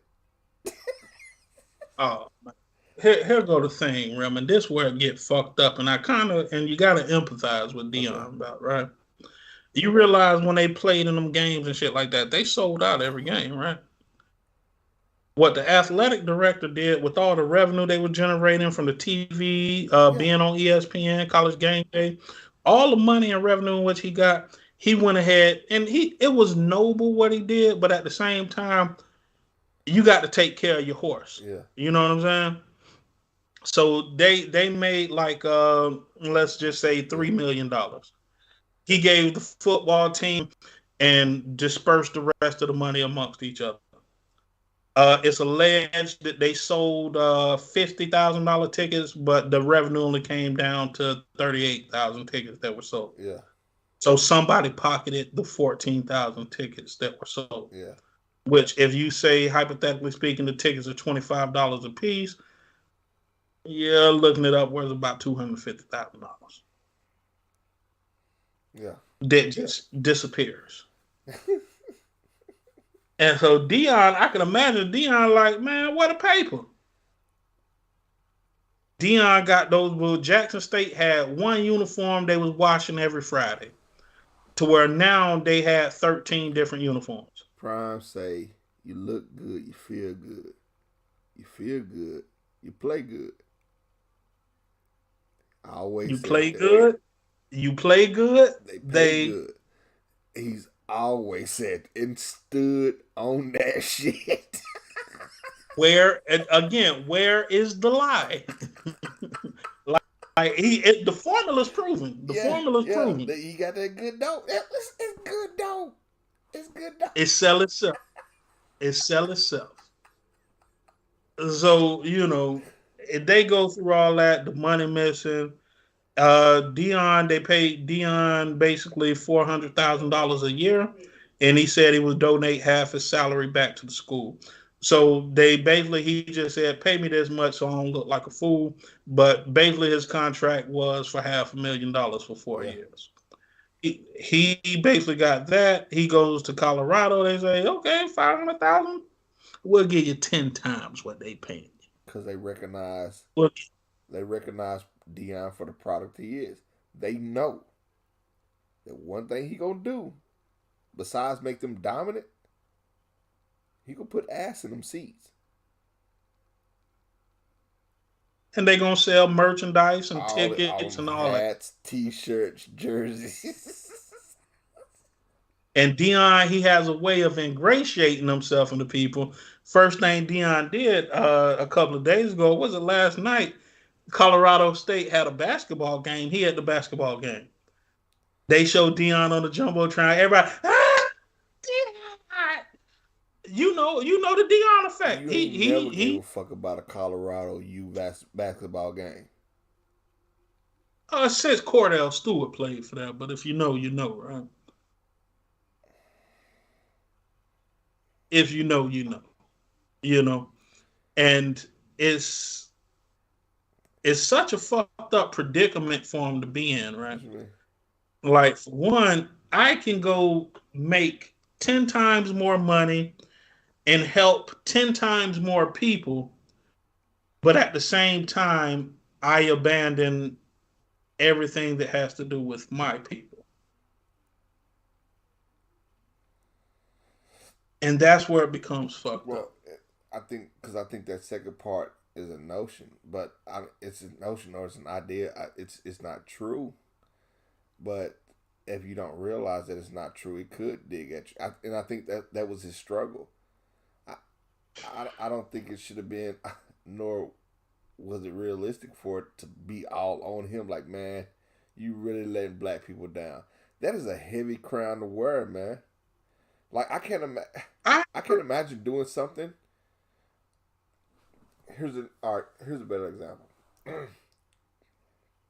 So, I used to work at this job, and there was this white dude, this older white dude that I was cool with. And this was when I was young. And amongst all the other things I responded to, there's so many things that I responded to different, that I wouldn't respond to the same way now.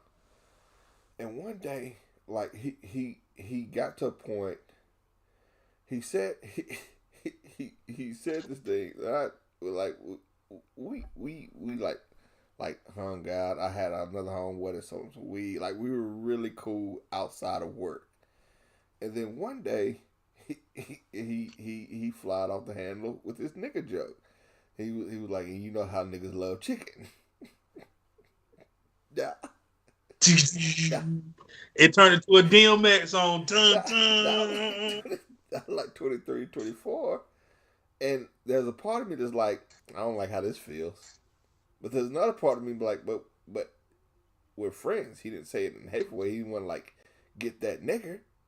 So I was like, But there were other people, because we're sitting in the break room and there are other people around us. And there's other people that's like, wait a minute. We heard it. You're having a conversation with him. That makes you responsible for him. You need to check that. Right? So when the checking didn't happen, motherfucker was like, oh, so you was a coon.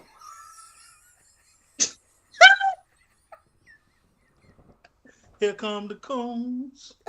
So you was a coon. So Rim out there cooning, huh? Right. Let them white boys call them nigga, huh? Right. So no matter how many times I punch him in the face, no matter how many times I check him, no matter how many times I go up against that, which we're not friends to this day, mind you. I can never undo that. And I imagine that's something, that's sort of the feel, like, to feel like you let down the people that look like you is a weird feeling. It's not like, it's a feeling like you, like, a part of you be like, well, fuck y'all. But there's a part of you like, here come the coons. Kind of right. It's a weird, and no matter what you can do, you can't undo it. No matter what Dion do, no matter who he is, he's always gonna be prime. And whenever they telling this story on ESPN, when they doing this 30 for 30, and they talk about how incredible he was on and off the field, how he battled this and how he faced off against that, they're gonna talk about him and his, what's that Columbine Day. And they're going to talk about when he left Jackson State. Like, it's always going to come up. It's just like, There's probably a huge population of people that are upset and want him to go to Colorado and fail. Just to be like, see, we told you. You sold out for what? What'd you say? What'd you say that we playing in that snow? Yeah, white ice was colder, baby. White ice was colder. You went up there, you could have been the king here. Going undefeated, now you're losing every game now. Every what? Can't get right. So it's a weird feeling, man. Well, that space is because something I learned a long time ago, right? I grew up in a very diverse place in Florida, right? And basically, as a black person, it's your responsibility to understand if that friend who your white friend, you guys are friends. My sister's best friend is white. Well, one of her best friends are white. I got white friends, and it comes to a point to where you have to understand. My fault. I just rolled a blunt. You have to understand that just because that's your friend, he not every other nigga friend. Oh yes. So that nigga shit, that them nigga jokes and shit like that, you as black people, we got You to got to curve nip that that shit shit in the butt. because every black And see, person. this is what I say, like, this was me 22, 23, 42-year-old. I wouldn't have been like, you fucking cool, you sell out. But I would be like, hey, bro, you know you need to stop this right now. Because it's going to get so much worse. Yeah. You need to stop this Yeah. right now. Preferably publicly. Preferably publicly. But it definitely needs to stop right now. And he's going to say, but I'm not right. And you understand that. But you have to stop this right now. This is where that excuse comes from. But my friends are black. Bro. Listen, white boy. Fuck you, This is the cracker. first. This ain't the first time I tell this story, and what how I explained it before is, we're gonna get really sensitive, but I've said it's like, look, you're my friend, and you hurt my feelings, so as my friend, if you care that you hurt my feelings, you want to rectify that. You want to right that wrong. Because I know automatically what you're going to be met with is, but I'm not racist. You know me. Well, I don't want to sit here and argue with. I don't want to debate this shit with you. I want to let you know that you hurt my feelings. So that way, when I act off this hurt, you can't be like, but why are you tripping? I've told you why I was tripping. Because you hurt my motherfucking feelings. That's why I'm tripping. It's ironic that you say that, right? Over. I heard a quote today. Well, I ain't gonna say heard. I read a quote today that said, "If hurting me doesn't hurt you, then you're not my friend." That's some real shit. That same shit. That's the first time I ever heard put so simple, right? If hurting me hurts you, then you're not my friend. Yeah.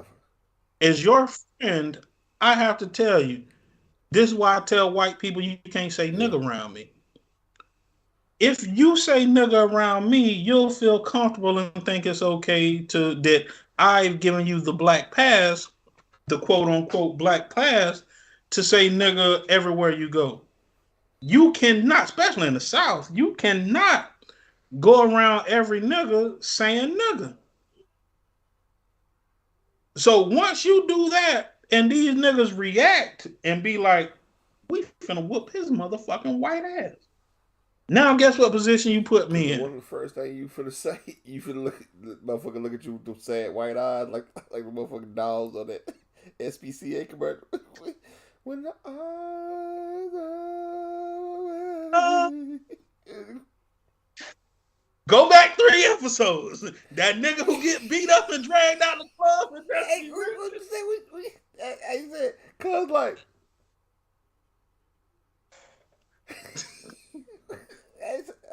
hey, how come look? How come look? We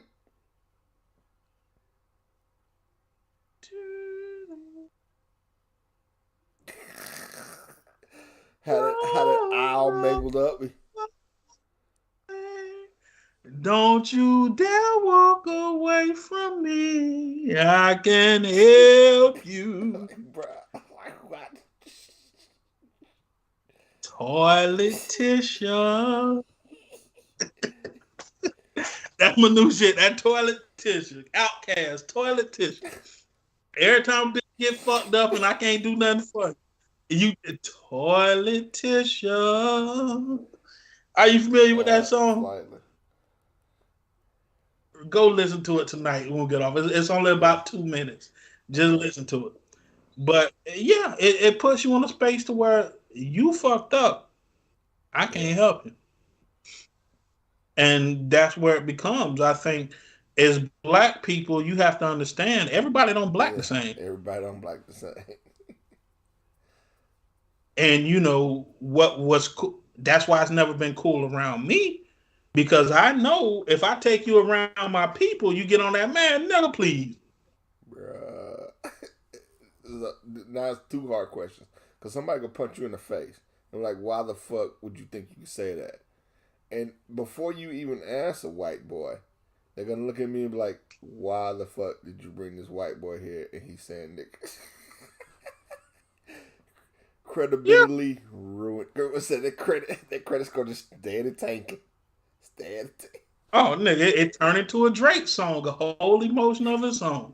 Just hold on, we're going home. Going home. It's hard to do these things alone. Like, nigga, hey, bro, he said, nigga, you only got two options. Either you watch this nigga get packed out, or you, guys, I'm sorry, I apologize. Nigga, listen. You can't even sit there and watch in peace. You got to hit him. You got to, at that point. So you got to hit the nigga with the civil rights uppercut. At that point, you got to associate yourself with a side. And be like, bro, pow! I can't let you make it with that, bro.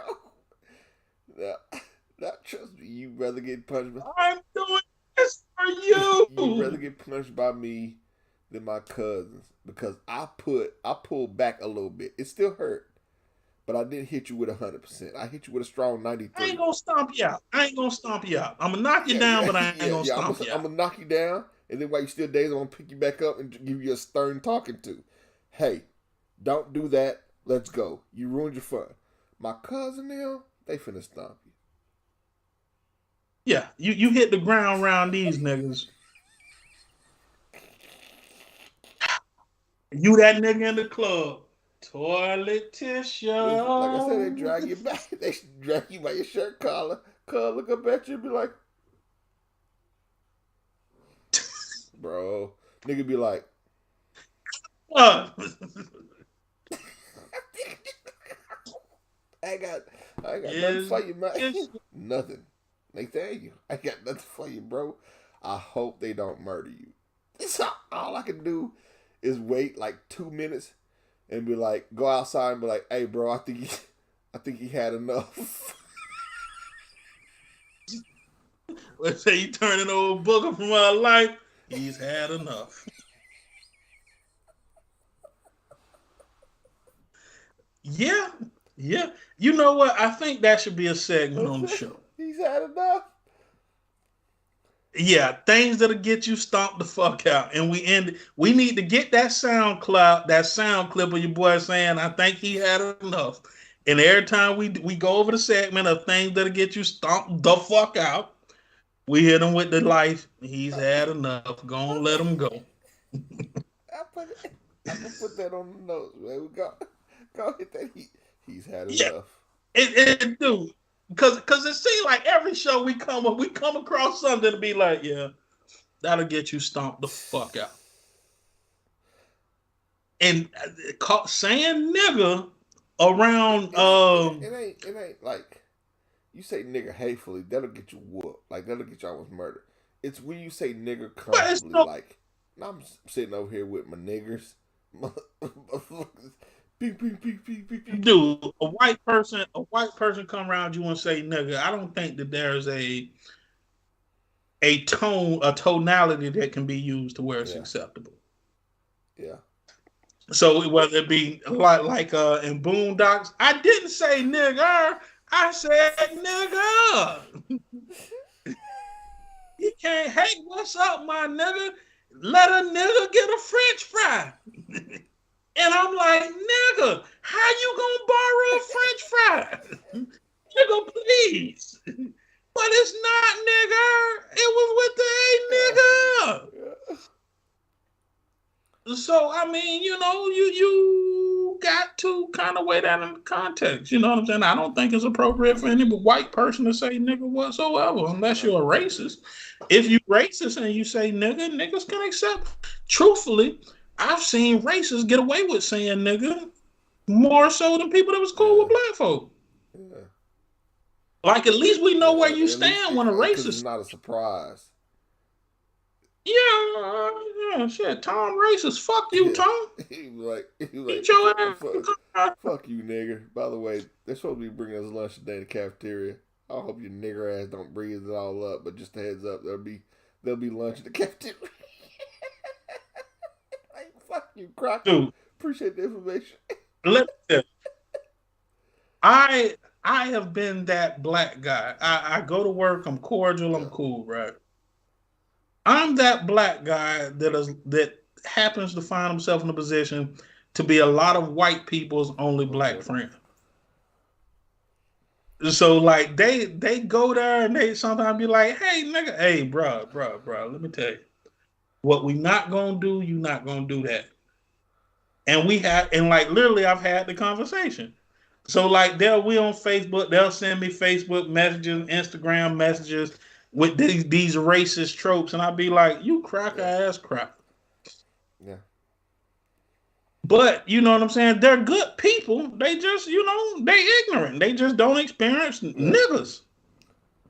And can I blame them for their inexperience with niggas? Because sometimes I'd be like, man, that's some nigga shit.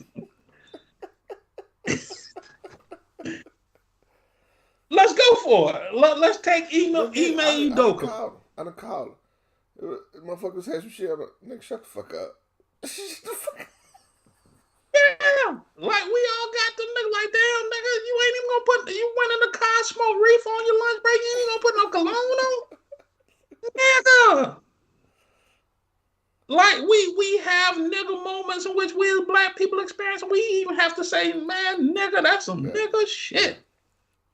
Even me and my mama, we be having conversations. I be like, nigga, why? And I gotta call my mama a fucking nigga. You fucking nigga. Identify yourself, nigga. And it is being black in America, just in summation.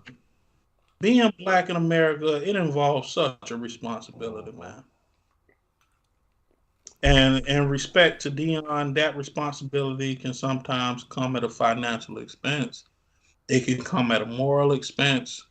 Being black and staying true to blackness or trying to embrace blackness, it always has a cost, because being black is such a diverse position to be in that sometimes you want to embrace black people, but then you got niggas who breaking into your car at the same time. You got niggas just trying to kill your son at the same time because of what he got. You got niggas trying to fuck your daughter at the same time because of what she got. You got niggas who, like Tommy the Clown, they know you're going to do a dance recital for the children to bring black people and keep them off the street, and they go and rob your fucking house for everything you got. Yeah. See, those niggas fuck shit up for everybody. Those are niggas that even black people don't like. And it becomes such a polluted movement, dog, to where if you're black, you can't experience certain things because of the people around you. Like there's black people, when you come back and you try to do a turkey drive for the community and they steal all the fucking turkeys. You try to come back and do something for the kids and they steal money from the kids program. You go to a kid's football game and a nigga brings a gun and shoots somebody. You have those niggas, they fuck it up, man. And it make it hard, just like a doctor that tries to live in his community that he grew up in, but every day try to rob him, they tie him up, rape his wife or some shit. Like, dude, on one hand, I want to be like, you shouldn't get money and we shouldn't leave for the ideal of money. But on the other hand, it's like you you subject yourself to delinquent niggas, non-domestic niggas who just make it unsustainable to Yeah, be there, to be supportive of your yeah, community. You know, niggas who see you driving a nice car and they want to get in your car. You can do, even though you got a nonprofit brand in the hood, you're a football coach, you're doing all those things in the hood, but you do yeah, well for yourself. Them niggas gonna come yeah. get you, you know? So it's a fucked up situation. It's niggas who just, they hate us. They hate each other. They hate black people. And the ideal of progression without them makes them dangerous. Uh, I believe it was if you drove a DeLorean, do you think you can stay in the hood? You think you would stay around Absolutely black not. folk? Niggas will steal the motherfucking flux capacitor up out that bitch. Niggas will steal Mr. Fusion up out that hoe. The fucking levitation system, that bitch will be gone. Niggas will fuck your shit up. And that's the problem. You know that's the problem. And like when we think about Dion, you got the athletic director stealing money, people taking money from the program that you're Yeah, trying to build, that you're bringing attraction to. You're making more money than they have ever yeah, made before, and they self sabotage. They don't want to see one person be successful or get it. They don't want the things that yeah, you have. They want yeah, what you got, and that's a dangerous spot to yeah, be in. And that's something in which we as black people it's a very fucked up situation, but it's very unique to us as the black folk, us as American black people. We know these niggas gonna try to kill us and take our shit. So, I ask you this question before mm-hmm. we leave. What do you do? What do you do? How do you navigate that? This is how I roll. I I have two levels. The first level is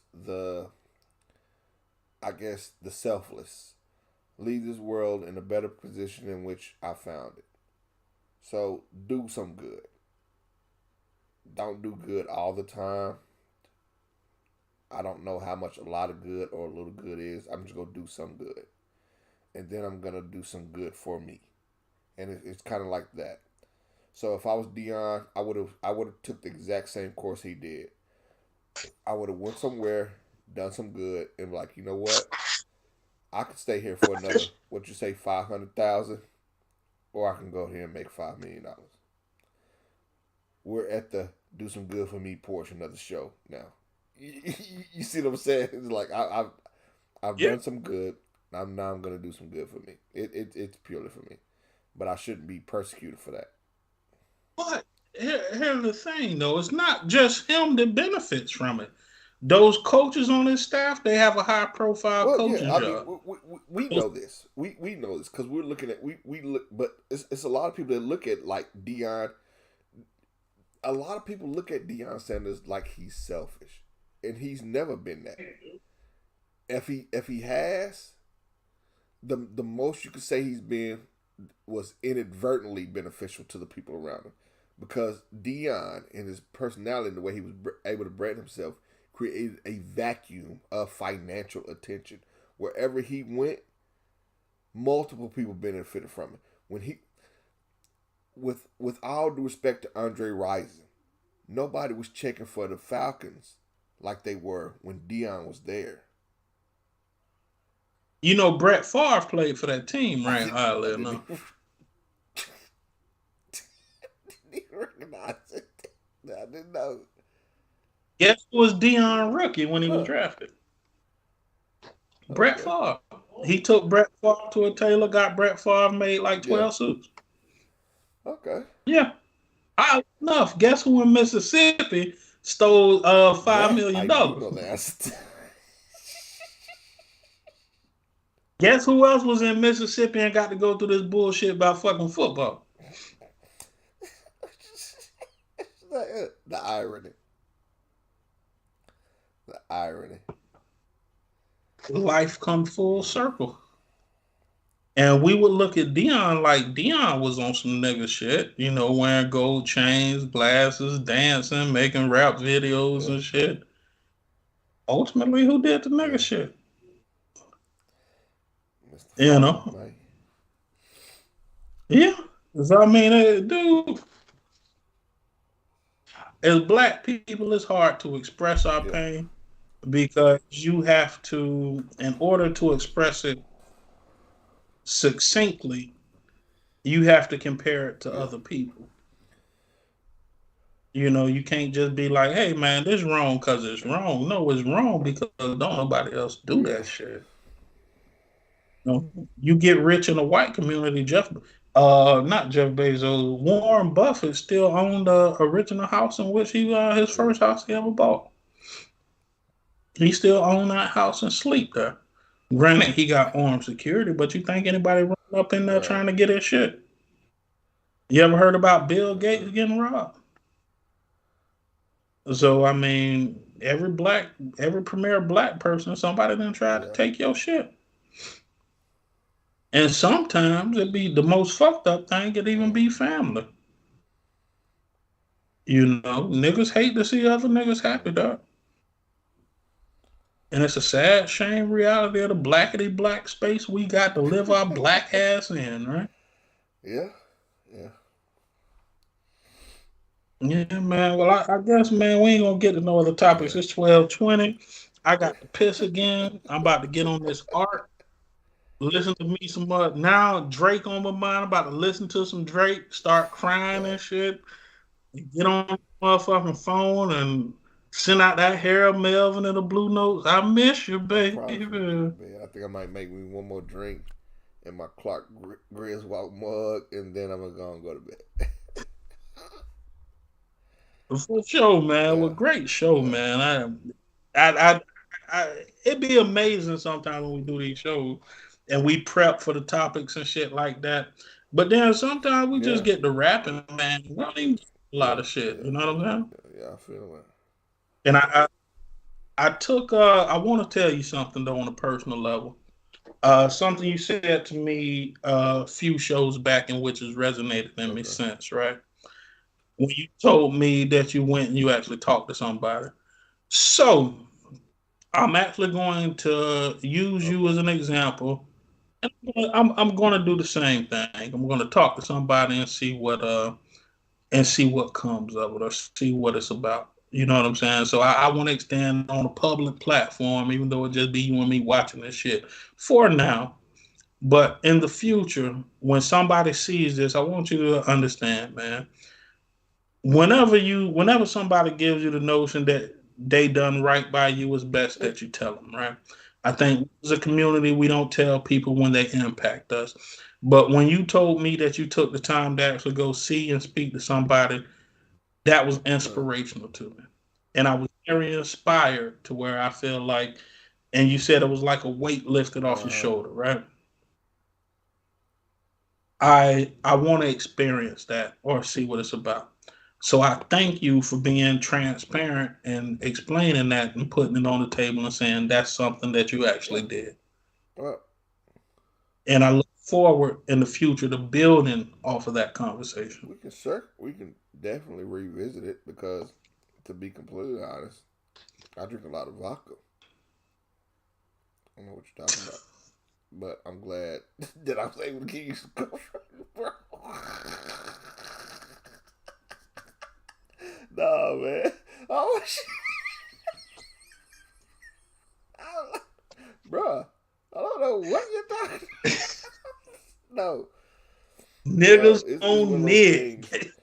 Like I said, if there's anything, if I could take a time machine, there'd be periods of times where I'd be like, hey, bro, you got to say something. Hey, bro, it's okay to feel how you feel. Hey, bro, you're not afraid. This is anxiety. Because you're experiencing like there's so many things that I can process now as a man that I couldn't process my entire life. So I'm really big on that shit. And one of the things that I had my hardest time trying to process was pain. I don't like to feel sad, but what I can process is anger. So when I would like to get sad and I didn't want to feel sad, I get angry. You know what I'm saying? Because I feel more comfortable with that emotion. Say realm smash. That's what it is. It wasn't you hurt my feelings. It's I'll smack the shit out you. You know. That's what it is. I should murder you. You know that. But these talks are intended to be therapeutic. If not even, like I said, it's still self-serving. It's self-serving for me to just talk and unload that shit. But with all that being said, man, that's all right. That's all right. If someone does impact your life, or if someone does give you a notion, or if someone does, while they're here, give you an idea where you're like, you know what? Yeah, I'm gonna revisit that. You should let them know, because you don't want to find yourself in a position where you wake up one day and you don't have the opportunity. You're like, fuck. Well, I fucked that up. Because you can't undo it. Like I said, it's a white boy out there right now that it's a table full of coworkers that still, to this day, no matter what I've done for black people, be like, oh yeah, they're cool. Here comes Because one incident. And I can never undo that. They're like, oh, even if I'm going to punch you, but you finally stood up to him, huh? Cool. It's like, do you know how many black kids I done put through college? My daughter tested up early. She was a 16-year-old senior. You understand that? She's going to college as a nurse. My son's going to college as a clinical professional, as a mental health awareness coach. Well, that's all right, cool. You can't do enough. Right. I'm a quality manager. I pay my a lover. That's all right, cool. Pat that nigga on his booty. That's what it is. It's a cold thing, man. But that's all right, man. Yeah, but thank you, man. I just wanted to say that publicly to you. And privately as well, but you know what I'm saying? Thank you. Like that really meant a lot to me. And sometimes, just to expound upon it, sometimes there's things in which prevents us from transcending to the next level. And as men, just because we can't identify it doesn't mean that it doesn't exist. Yeah. And sometimes, when rationality exceeds your own capability of understanding, you need somebody to break it down for you. You're saying thank you to me for this profound moment in your life, nigga. I told you, nigga, I was ready to slit my wrist because I lost the only job I had. You was like, oh, that's it? Wait, you got fired? Nigga. What say? This nigga in here for weed? Who this man? That's a good. That's really definitive of that entire moment. Like for him, he was like, "I'm in here. I have a problem. I just can't leave weed alone." Everybody was like, "Wait a minute." Oh, I suck dick for coke. You ever suck some dick for coke? What I think Dave Chappelle do? Oh.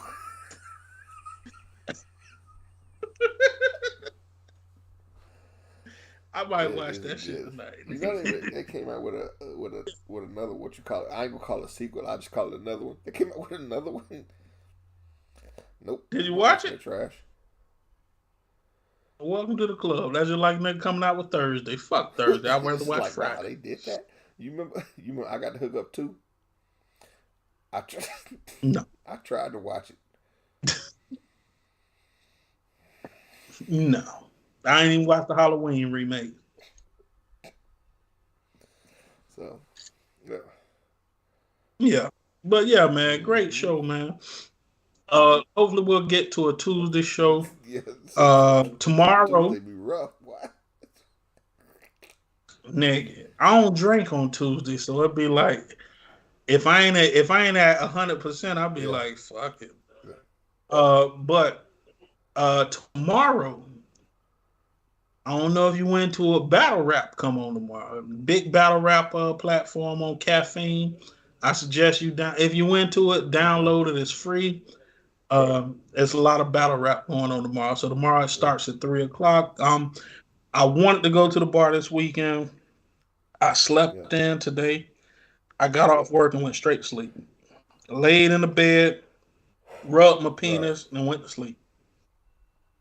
Um, but tomorrow, probably gonna do the same thing. Gonna wake up from this hangover, watch battle rap, and Yeah. bullshit the day Yeah. away. Want to hit the streets, but I really like Yeah. that battle rap. Yeah, so man, just if you're interested, I suggest you check it out. It's gonna be some I'll good fuck shows with it. tomorrow, man. I'm already storing the message of battle rap and contact you for information. So worst case scenario, I end up being like, I can hit you up and be like, so what was this battle rap shit you was talking about? You had to read it. Something about caffeine. So Yeah, we can do it. well, it's an app. It's a free app on the phone that you can download, and that's where all the URL Okay. shit come through. Okay. Yeah, but yeah, man, great show again. Enjoy your weekend. If I holler at you, well, of course, we're gonna Yeah. eventually wrap in the Yeah. group chat. But from there, man, You enjoy too, your sir. weekend, brother, and we'll get. All All right, take it right, easy. one man. Hey, Yeah. good Capt'n out.